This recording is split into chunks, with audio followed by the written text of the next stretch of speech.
पाणी हे जीवन असून त्याचा वापर गरजेपुरता व काटकसरीने करेल। मी पाण्याचा अपव्यय व गैरवापर करणार नाही।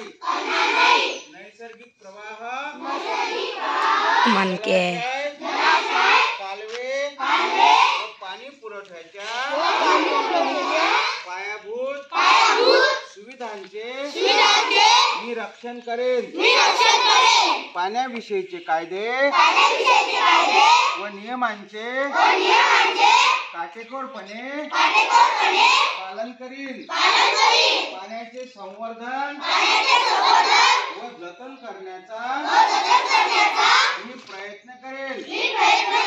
पाण्याची स्वच्छता व पवित्र जपणे ही माझी सामाजिक बांधिलकी मानून त्याचे सदैव पालन करील। जय हिंद, जय महाराष्ट्र।